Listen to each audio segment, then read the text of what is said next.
Noun के number पर चर्चा समाप्त करने के बाद हम लोग उसके जेंडर की चर्चा में अपने को लगाएंगे।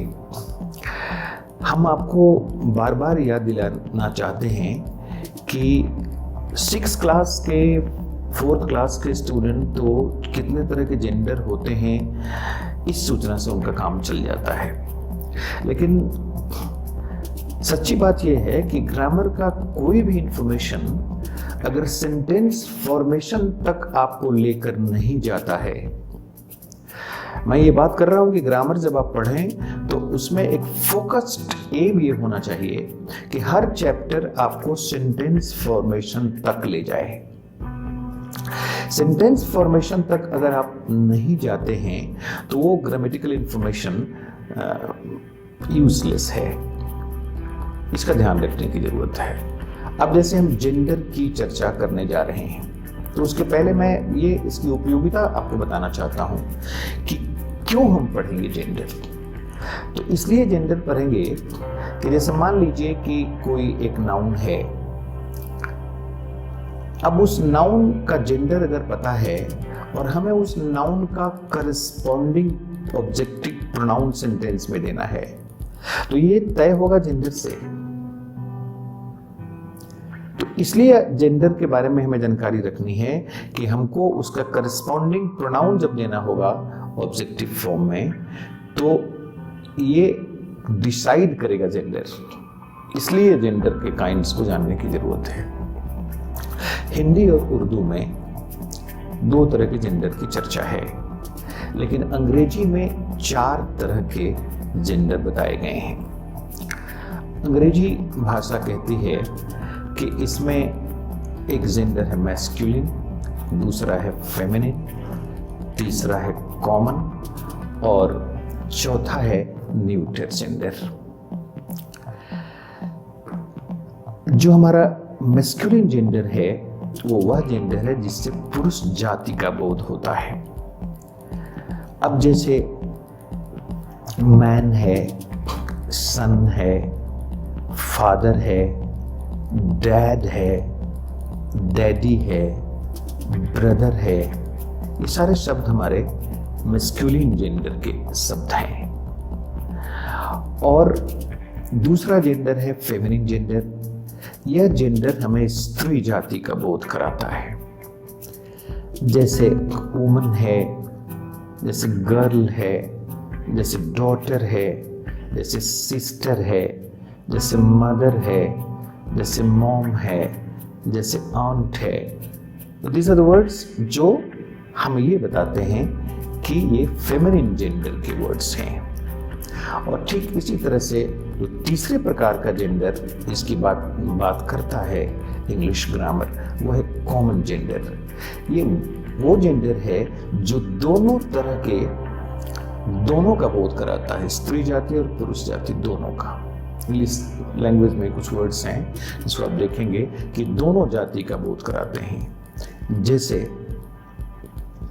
ऑथर है, जैसे चाइल्ड है, जैसे कजन है, जैसे पेरेंट है, जैसे प्यूपिल है, जैसे स्टूडेंट है, जैसे लीडर है, जैसे मिनिस्टर है, जैसे प्रेसिडेंट है, जैसे टाइपिस्ट है, जैसे टीचर है, जैसे एनिमी है, जैसे फ्रेंड है। ये सारे वर्ड्स कॉमन जेंडर के वर्ड्स हैं।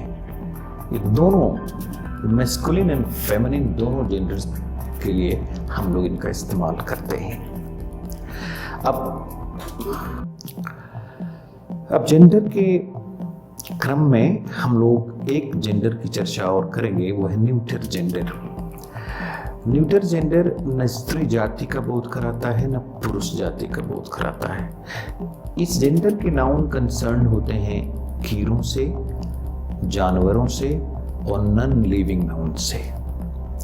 जैसे इंग्लिश लैंग्वेज कहता है कि रैट ये न्यूट्रल जेंडर है, जैसे कैट ये न्यूट्रल जेंडर है, जैसे एंट ये न्यूट्रल जेंडर है, जैसे book, pencil, pen, house, car, bike, ये सब न्यूटर जेंडर हैं। तो इस तरह से हम लोगों ने देखा कि पूरे नाउन्स का जेंडर के आधार पर जो क्लासिफिकेशन इंग्लिश लैंग्वेज में किया गया है वो 4 तरह के बताए गए हैं और चारों की चर्चा हम लोगों ने एग्जाम्पल्स के साथ किया। और इसको ध्यान में रखने की जरूरत है क्योंकि इसका उपयोग हम कहाँ करेंगे? When we will start making sentences, क्योंकि करस्पॉन्डिंग प्रोनाउन के लिए अब मैन आपका नाउन है, सब्जेक्ट के रूप में इस्तेमाल कर रहे हैं आप, बॉय इस्तेमाल कर रहे हैं आप, और उसके लिए अगर आपने इट करस्पॉन्डिंग प्रोनाउन इस्तेमाल किया तो गलत हो जाएगा। इसलिए कि ये तो मेल है ना, मतलब मैस्कुलिन जेंडर है, इसके लिए अगर आपने हर कर दिया तब भी गलत हो जाएगा। तो इसलिए जेंडर का ज्ञान आवश्यक है कि सेंटेंस फॉर्मेशन में हमको ये ज्ञान मदद करता है कि जब कभी कोई चैप्टर हम पढ़ें तो सबसे मौलिक बात ध्यान में रखने की जरूरत है कि इसका ज्ञान मुझे सेंटेंस फॉर्मेशन में कहाँ मदद करने वाला। I think this question must be raised bye all the students in the world. What is the propriety of studying these chapters? तो इस तरह से हम लोग इसको देखेंगे। जेंडर के आधार पर नाउन के क्लासिफिकेशन को जानने के बाद हम लोगों को थोड़ी उपयोगी जानकारी इसकी भी रखनी चाहिए कि हम मैस्कुलिन जेंडर से फेमिनिन जेंडर में कैसे परिवर्तित करेंगे नाउन्स को, माने मैस्कुलिन फॉर्म से फेमिनिन फॉर्म में बदलने के कुछ महत्वपूर्ण नियमों को भी हमें ध्यान में रखने की जरूरत है। तो उसकी चर्चा के क्रम में मैं आपको ये बताना चाहता हूं कि कुछ ऐसे नाउन्स हैं जिनको अगर आप बदलना चाहते हैं फेमिनिन फॉर्म में तो उस नाउन में आप ESS जोड़ दें तो वो हो जाएगा फेमिनिन जेंडर। जैसे होस्ट वर्ड है, मैस्कुलिन जेंडर का वर्ड है, होस्टेस, ESS जोड़ दिया। जैसे प्रिस्ट शब्द है उसमें ESS जोड़ देंगे तो प्रिस्टेस। जैसे लायन शब्द है उसमें ESS जोड़ देंगे तो हो जाएगा लायनेस। तो एक तो तरीका ये हो गया कि मैस्कुलिन फॉर्म में जो नाउन्स हैं उसमें ESS जोड़ देने से फेमिनिन फॉर्म में बदल दिया जाता है वो नाउन्स। फिर दूसरा तरीका है जिसमें ये बताया गया है कि अगर ऐसे मैस्कुलिन जेंडर के नाउन हैं जिनको फेमिनिन में बदलने के लिए ग्रामर हमें सजेस्ट करता है कि इसका जो अंतिम वॉवेल है, अंतिम वॉवेल उसको हटा देंगे हम और फिर उसमें ESS जोड़ देंगे। जैसे एक वर्ड है एक्टर। अब एक्टर का O जो है अंतिम वॉवेल है, ACTOR में A तो एक और वॉवेल है, इसकी चर्चा नहीं करता ग्रामर। जो अंतिम वॉवेल एक्टर वर्ड में क्या है? O हमारा अंतिम वॉवेल है। तो कहता है कि इसको आप रिमूव कर दीजिए। तो एक्टर की स्पेलिंग है ACTOR, वो हटा देंगे तो स्पेलिंग इसकी हो जाएगी ACTR। अब इसमें कहता है कि आप ESS जोड़ दीजिए तो एक्टर का हो गया एक्ट्रेस। तो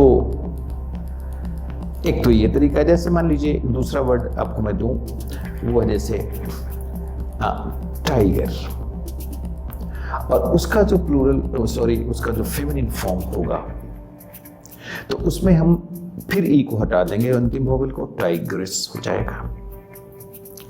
जैसे एक वर्ड है हंटर, उसका भी ई हटा करके और उस आर में अगर ESS जोड़ देंगे तो हंट्रेस हो जाएगा उसका फेमिनिन फॉर्म। तो एक तरीका ये हुआ कि जिससे हम नाउन्स को फेमिनिन फॉर्म में कन्वर्ट कर सकते हैं।